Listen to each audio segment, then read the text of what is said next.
नमस्कार, सुबह के 8 बज चुके हैं और वक्त हो चला है टॉप एजेंडे का। मैं हूं आपके साथ ऋतु तिवारी पोखरियाल।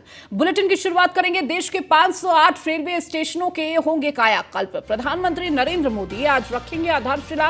रेलवे स्टेशन के कायाकल्प के लिए आधारशिला रखेंगे। सुबह 11 बजे वीडियो कॉन्फ्रेंसिंग के माध्यम से ये आधारशिला रखी जाएगी। 508 रेलवे स्टेशनों के पुनर्विकास की आधारशिला रखी जाएगी। अमृत भारत स्टेशन योजना में यूपी के 55 स्टेशन शामिल है। बीजेपी प्रदेश अध्यक्ष और केंद्रीय मंत्री भी होंगे शामिल। अलग अलग स्टेशनों से कार्यक्रम में जुड़ेंगे केंद्रीय मंत्री। प्रधानमंत्री मोदी के संबोधन को सुनेंगे कार्यकर्ता और नेता। प्रदेश अध्यक्ष भूपेंद्र चौधरी बादशाह नगर स्टेशन पर रहेंगे। तो देश के 508 रेलवे स्टेशनों का कायाकल्प होगा, जिसमें उत्तर प्रदेश के भी 50 से ज्यादा स्टेशन शामिल है। प्रधानमंत्री नरेंद्र मोदी आज इसकी आधारशिला रखेंगे। वीडियो कॉन्फ्रेंसिंग के जरिए ये पूरा कार्यक्रम रहने वाला है। तो सुबह 11 बजे वीडियो कॉन्फ्रेंसिंग के माध्यम से ये आधारशिला रखी जाएगी। तो 508 रेलवे स्टेशनों के पुनर्विकास की आधारशिला रखी जाएगी। अमृत भारत स्टेशन योजना में यूपी के 55 स्टेशन शामिल हैं। बीजेपी प्रदेश अध्यक्ष और केंद्रीय मंत्री मौजूद होंगे। अलग अलग स्टेशनों से कार्यक्रम में जुड़ेंगे केंद्रीय मंत्री।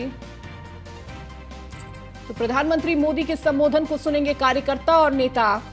प्रदेश अध्यक्ष भूपेंद्र चौधरी बादशाह नगर स्टेशन पर मौजूद रहेंगे। तो देश के 508 रेलवे स्टेशनों का कायाकल्प होगा। तो रेलवे स्टेशन के कायाकल्प की आधारशिला प्रधानमंत्री रखेंगे। सुबह 11 बजे वीडियो कॉन्फ्रेंसिंग के माध्यम से इस कार्यक्रम में जुड़ेंगे और इसकी आधारशिला रखेंगे। तो इन स्टेशंस का कायाकल्प किया जाएगा, पुनर्निर्माण किया जाएगा, जिसमें उत्तर प्रदेश में 55 स्टेशन शामिल हैं, जिसमें कई सारे इन स्टेशंस पर तमाम प्रदेश अध्यक्ष और केंद्रीय मंत्री और तमाम मंत्री भी मौजूद होंगे। और अधिक जानकारी के साथ अश्विनी द्विवेदी हमारे संवाददाता हमारे साथ जुड़ चुके हैं। अश्विनी, आज देश के 508 रेलवे स्टेशन के कायाकल्प की आधारशिला प्रधानमंत्री रखेंगे। अगर उत्तर प्रदेश की बात की जाए तो 55 स्टेशन इसमें शामिल हैं। अश्विनी, बिल्कुल देश में ऐसे 508 जो है बिल्कुल देश में ऐसे 508 जो है रेलवे स्टेशन हैं जिनका आज से कायाकल्प का कार्यक्रम शुरू होगा।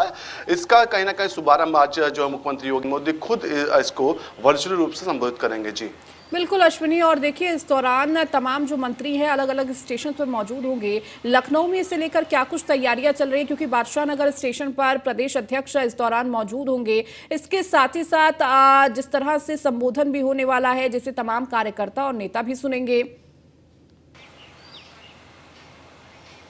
बिल्कुल कहीं ना कहीं जो बादशाह नगर स्टेशन है उसको कहीं ना कहीं विकसित किया जा रहा है, उसको हाईटेक जो स्टेशन बनाया जा रहा है। राजधानी लखनऊ के 4 स्टेशन को चिन्हित किया गया जिनको हाईटेक बनाया जाएगा, जिसमें जो बादशाह नगर भी शामिल है, गोमती नगर शामिल, उतरटिया शामिल है। इसके अलावा एक अन्य स्टेशन शामिल है। निश्चित तौर पर वहाँ पर अत्याधुनिक सुविधाएं होंगी, वहाँ पर जो रोवेप होंगी वो बेहतर होंगी, साथ ही साथ यात्रियों के आने जाने आवागमन की सुविधा होंगी वो बेहतर होंगी, खान पान की सुविधाएं होंगी वो बेहतर होंगी। इसकी तमाम सुविधाएं होंगी जो यात्रियों के लिए होंगी, जिनका कहीं ना कहीं आज से जो है कायाकल्प किया जाए। पहले बेहतर काम किया जाएगा, उसके बाद ये जो सुविधाएं होंगी जनता को मिलेंगी। जी ठीक है, बहुत शुक्रिया अश्विनी, आप लगातार जुड़े रहिए और भी खबरों पर आपसे अपडेट लेंगे। खबरों में आगे बढ़ेंगे। सीएम योगी ने एमएसएमई विभाग की समीक्षा की है। स्मार्ट विलेज की अवधारणा को करे मजबूत, सीएम ने ये निर्देश दिए हैं। मॉल की तर्ज पर सभी गांवों में बनाए विश्वकर्मा संकुल। तो प्रदेश के सभी महत्वपूर्ण स्थानों पर हो ओडीओपी का डिस्प्ले। ओडीओपी की ब्रांडिंग के लिए जगाए हर जिले में प्रदर्शनी। तो विश्वकर्मा श्रम सम्मान योजना में अन्य परंपरागत ड्रेस शामिल करें। तो मॉल की तर्ज पर गांवों में हो। तो यूपी विधानसभा मानसून सत्र से पहले सर्वदलीय बैठक आज विधान भवन में होगी। ये सर्वदलीय बैठक सीएम योगी और मंत्री सुरेश खन्ना इस दौरान मौजूद रहेंगे। विधानसभा अध्यक्ष सतीश महाना भी होंगे शामिल। सभी दलों के नेताओं से शांतिपूर्ण सत्र के लिए मांगेंगे सहयोग। उत्तर प्रदेश विधानसभा ने नई रूल बुक तैयार, तो यूपी विधानसभा में इसी सत्र से लागू होगा ये बदलाव। 7 दिन का नोटिस देकर बुलाया जा सकेगा सत्र, तो विधानसभा का प्रश्नकाल दोपहर बाद भी हो सकेगा। यूपी विधानसभा की प्रक्रिया कार्य संचालन नियमावली बदली, नई प्रक्रिया और कार्य संचालन नियमावली होगी लागू। तो 7 दिन का नोटिस देकर बुलाया जा सकेगा सत्र। तो नई नियमावली जो आई है उसमें जो बदलाव किए गए हैं उसके तहत कई सारे परिवर्तन देखने को मिलेंगे। प्रश्नकाल दोपहर के बाद भी होगा, तो यूपी विधानसभा की प्रक्रिया और संचालन नियमावली बदलेगी। अश्विनी हमारे साथ लगातार जुड़े हुए हैं। अश्विनी, देखिए मानसून सत्र कल से शुरू होने वाला है, उससे पहले ये सर्वदलीय बैठक महत्वपूर्ण हो जाती है क्योंकि उस दौरान किस तरह से इस पूरे सत्र को आहूत करना है और शांतिपूर्ण तरीके से एक बेहतर ये पूरा सत्र चले, इसकी कोशिश में कहीं ना कहीं रहेंगे। बिल्कुल, आज सर्वदलीय बैठक विधानसभा अध्यक्ष के द्वारा बुलाए गए, जिसमें उत्तर प्रदेश के मुख्यमंत्री योगी आदित्यनाथ, साथ ही साथ संसदीय कार्य मंत्री उत्तर प्रदेश के हैं जो सुरेश खन्ना मौजूद रहेंगे। इसके अलावा विपक्ष की पार्टी के से बात करें तो मनोज पांडे समाजवादी पार्टी से हो सकते हैं, साथ ही साथ अखिलेश यादव की संभावना ना के बराबर इसमें शामिल होने की। हालांकि कांग्रेस और बसपा से भी जो विधायक होंगे वो शामिल होंगे निश्चित तौर पर। ऐसे में कहीं ना कहीं जो सतीश महाना है जो विधानसभा अध्यक्ष हैं वो चर्चा करेंगे किस तरीके से सदन को चलाना है, शांतिपूर्ण ढंग से चलाना है। जो कार्य जनता के हित में होने हैं उनमें सहयोग चाहिए होगा, साथ ही साथ हंगामा ना हो इसका विशेष ध्यान रखा जाए, सहयोगपूर्ण ढंग से सदन चलाया जाए। इन तमाम मुद्दों को लेकर के चर्चा होगी। निश्चित तौर पर नई रूल बुक बनकर तैयार हुई है, उसको लेकर के भी चर्चा होगी, नई नियमावली भी उसको लेकर के भी चर्चा होगी। साथ ही साथ जो सत्र होगा अब शॉर्ट नोटिस पर भी बुलाया जा सकता है। 7 दिनों की जो सिर्फ नोटिस देकर के सत्र को बुलाया सकता है। निश्चित तौर पर इन तमाम बिंदुओं को लेकर के चर्चा होगी क्योंकि इस बार जो सत्र होना है मानसून सत्र उसमें हंगामे के पूरे आसार है। तो ऐसे में कहीं ना कहीं विधानसभा अध्यक्ष चाह रहे हैं कि जो सत्र हो उस दौरान हंगामा ना हो, चर्चा हो। तमाम विषय बहुत सारे हैं जिन पर चर्चा होगी जिससे जनता को फायदा होगा। लेकिन अमूमन देखने को मिलता है जब सत्र चलता है उस दौरान विपक्ष हंगामा करता है कहीं ना कहीं, जिससे सत्र जो होता है उसमें व्यवधान उत्पन्न होता है। सत्र को बार बार जो है अवसाद करना पड़ता है, रोकना पड़ता है। तो ऐसे में कहीं ना कहीं इस बार जो विधानसभा अध्यक्ष चाह रहे हैं कि सत्र है वो नियमित रूप से चलता रहे। जी ठीक है अश्विनी, बहुत शुक्रिया इस जानकारी को देने के लिए। खबरों में आगे बढ़ेंगे। बीजेपी विधानमंडल दल की बैठक आज है, आज शाम को लोक भवन में होगी ये बैठक। सत्र के पहले बीजेपी विधानमंडल दल की ये बैठक रहने वाली है। विपक्ष के हमलों का जवाब देने की रणनीति बनेगी। सीएम योगी, प्रदेश अध्यक्ष भूपेंद्र चौधरी भी रहेंगे मौजूद। डिप्टी सीएम ब्रजेश पाठक, केशव मौर्य भी इस दौरान मौजूद होंगे। महामंत्री संगठन धर्मपाल सिंह भी बैठक में रहेंगे मौजूद। तो बीजेपी विधानमंडल दल की ये बैठक रहने वाली है। चूंकि कल से मानसून सत्र शुरू होगा उससे पहले सरकार की तैयारी है कि किस तरीके से विपक्ष को जवाब देना है।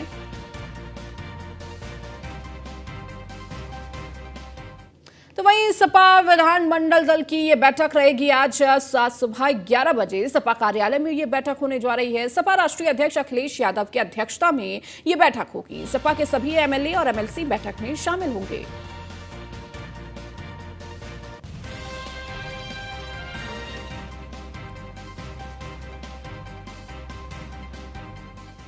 यूपी एटीएस ने हिजबुल मुजाहिदीन के आतंकी को किया गिरफ्तार। आतंकी फिरदौस अहमद डार को किया गिरफ्तार। अहमद रजा के पूछताछ के बाद किया गया गिरफ्तार। आतंकी फिरदौस जम्मू कश्मीर से हुआ गिरफ्तार। बड़ी खबर आपको दे रहे हैं इस बीच, जहां अहमद रजा की गिरफ्तारी हुई थी उसके बाद लगातार पूछताछ जारी थी और उसी की सूचना पर यूपी एटीएस ने हिजबुल मुजाहिदीन के आतंकी को गिरफ्तार किया है। आतंकी फिरदौस अहमद डार को गिरफ्तार किया गया है। अहमद रजा के पूछताछ बाद किया गया गिरफ्तार। तो आतंकी फिरदौस जम्मू कश्मीर से हुआ है गिरफ्तार।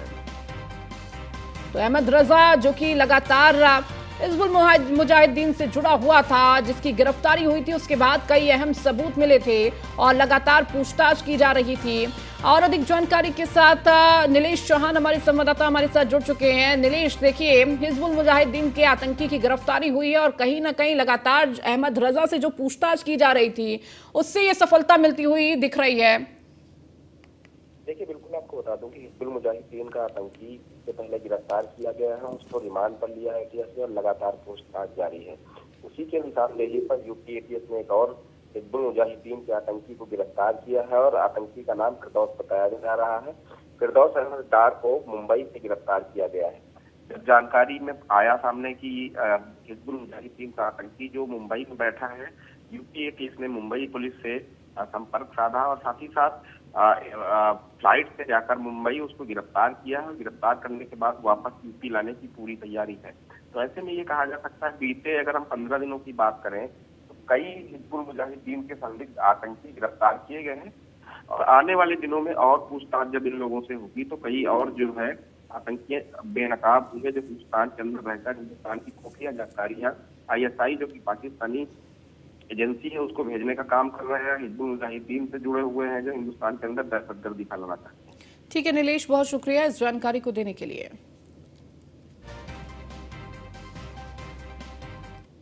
विधानसभा के डिजिटल कॉरिडोर का उद्घाटन आज होने जा रहा है। सीएम योगी आदित्यनाथ कॉरिडोर का उद्घाटन करेंगे। विधानसभा अध्यक्ष सतीश महाना भी इस दौरान मौजूद होंगे। गैलरी की दीवारों पर लगी होंगी ऐतिहासिक क्षणों की फोटो। विधानसभा के इतिहास का किया गया है चित्रण। तो विधानसभा के डिजिटल कॉरिडोर का आज ये उद्घाटन होगा। सीएम योगी आदित्यनाथ इसका उद्घाटन करेंगे। तो इस दौरान विधानसभा अध्यक्ष सतीश महाना भी मौजूद होंगे। तो गैलरी की दीवारों पर लगी होंगी ऐतिहासिक क्षणों की फोटो। तो विधानसभा के इतिहास का चित्रण किया गया है इस कॉरिडोर में, जिसका उद्घाटन आज होने जा रहा है। तो ये पूरा डिजिटल कॉरिडोर है जिसका उद्घाटन सीएम योगी आदित्यनाथ करेंगे। इस दौरान विधानसभा अध्यक्ष सतीश महाना भी मौजूद होंगे। तो गैलरी की दीवारों पर ऐतिहासिक क्षणों की फोटो लगाई गई है।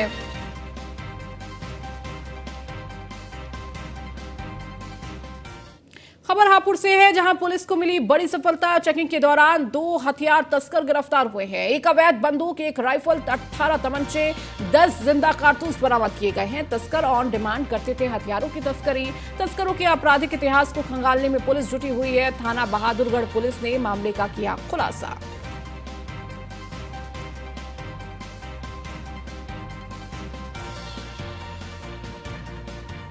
दो व्यक्ति जिसमें एक का नाम सोनू है, एक का नाम सतवीर है, दोनों थाना बहादुरगढ़ क्षेत्र के रहने वाले हैं। इनको गिरफ्तार किया है।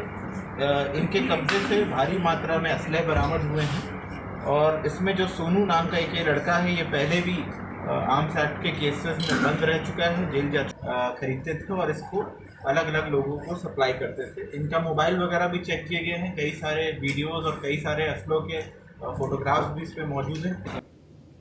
बुलंदशहर के स्याना नगर पालिका परिसर से गमला चोरी करने का एक वीडियो वायरल हो रहा है। वायरल वीडियो में पूर्व सभासद अजय लोधी एक युवक के साथ बाइक पर गमला चोरी कर ले जाते दिख रहे हैं। वहीं अधिशासी अधिकारी ने वीडियो को संज्ञान में लेकर पूर्व सभासद पर कानूनी कार्रवाई करने का दावा किया है।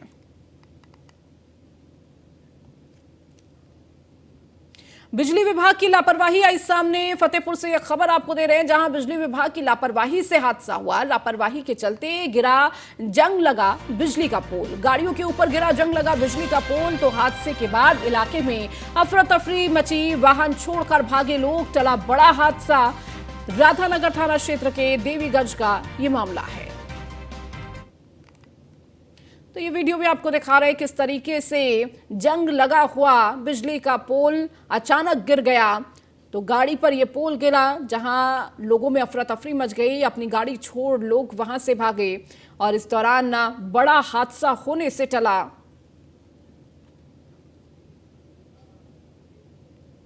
गाजियाबाद में एक बार फिर स्ट्रीट डॉग्स का आतंक देखने को मिला है। नंदग्राम थाना क्षेत्र में पौष इलाके राजनगर एक्सटेंशन की सोसाइटी में स्ट्रीट डॉग ने एक बच्ची पर हमला कर दिया। सोसाइटी कैंपस में मौजूद कई स्ट्रीट डॉग ने 12 साल की बच्ची को घेर लिया है। इस दौरान वहां से गुजर रहे एक डिलीवरी बॉय ने बच्ची को बचाया। ये घटना सीसीटीवी में कैद हो गई। वहीं इस मामले में राजनगर एक्सटेंशन फेडरेशन एसोसिएशन के महासचिव गिरीश सासवत ने बताया कि कुत्तों के आतंक आए दिन ऐसी घटनाओं की शिकायत आती रहती है।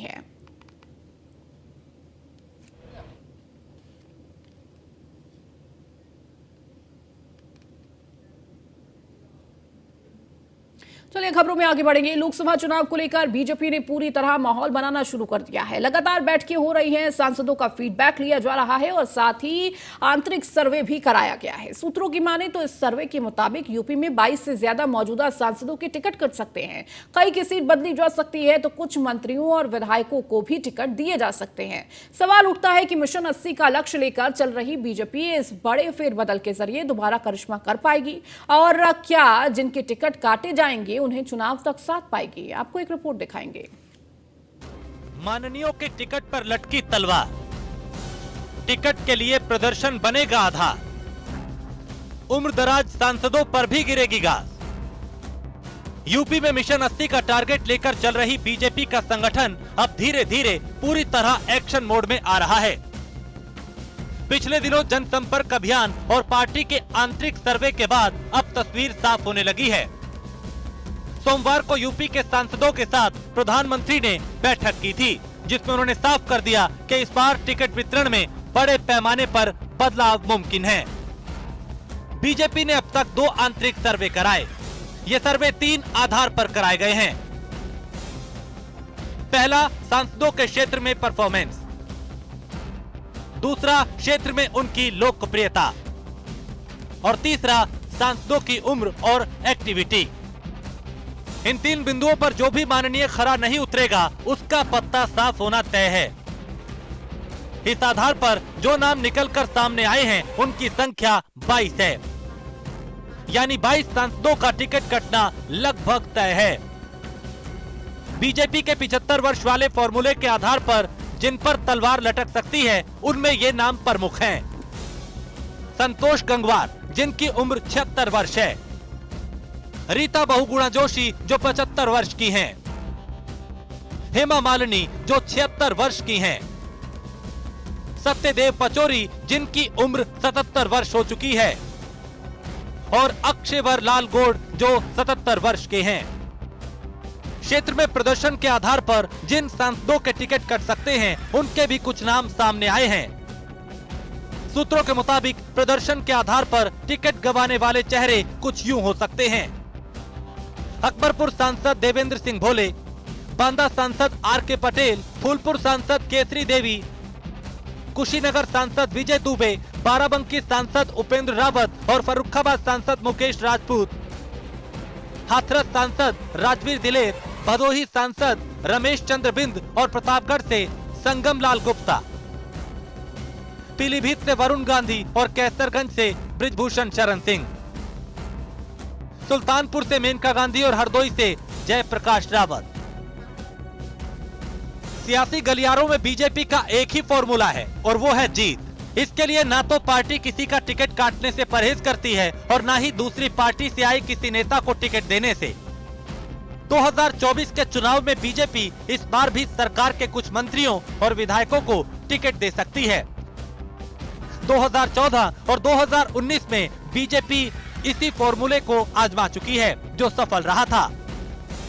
टिकट काटने का प्रयोग भी बीजेपी का पहले कामयाब रहा है। 2019 के चुनाव में बीजेपी ने 12 से ज्यादा सांसदों के टिकट काटे थे। 2022 के विधानसभा चुनाव में भी बीजेपी ने 80 से ज्यादा सिटिंग विधायकों के टिकट काट दिए थे। भारतीय जनता पार्टी एक अनुशासित संगठन है और प्रशिक्षण और प्रबोधन पार्टी की नियमित कार्यशैली का एक की प्रक्रिया है, जिसके तहत पार्टी अपने कार्यकर्ता हों, पदाधिकारी हों और जनप्रतिनिधि हों, सबके प्रबोधन और प्रशिक्षण पार्टी स्तर पर किए जाते हैं। पूरी दुनिया में योगी मॉडल की चर्चा होती है और ये कहा जाता है कि पूरे देश में सबसे बेहतर योगी मॉडल है। चुनाव लड़ने के लिए, डेवलप करने के लिए, सुरक्षा के मद्देनजर हर जगह पे, शिक्षा के मामले में, सुरक्षा के मामले में, स्वास्थ्य के मामले में सिर्फ योगी मॉडल है। अरे चुनाव लड़ने के मामले में हरियाणा मॉडल कैसे आ गया, जिसको बहुमत भी पूर्ण नहीं मिल पाया। यानी साफ है, लोकसभा चुनाव में सबसे ज्यादा सीटें देने वाले उत्तर प्रदेश में बीजेपी संगठन कोई भी जोखिम लेने के मूड में बिल्कुल नहीं है। जो नेता अपने क्षेत्र में अलोकप्रिय हैं या फिर उम्रदराज होने की वजह से कार्य करने में सक्षम नहीं हैं, उन्हें हटाकर नए चेहरों को मौका देने की तैयारी है। देखना होगा बीजेपी की ये रणनीति 2024 के चुनाव में कितनी कारगर साबित होगी। Bureau report, news 1 India. चलिए इस बुलेटिन में फिलहाल इतना ही। बने रहिए न्यूज़ 1 इंडिया के साथ।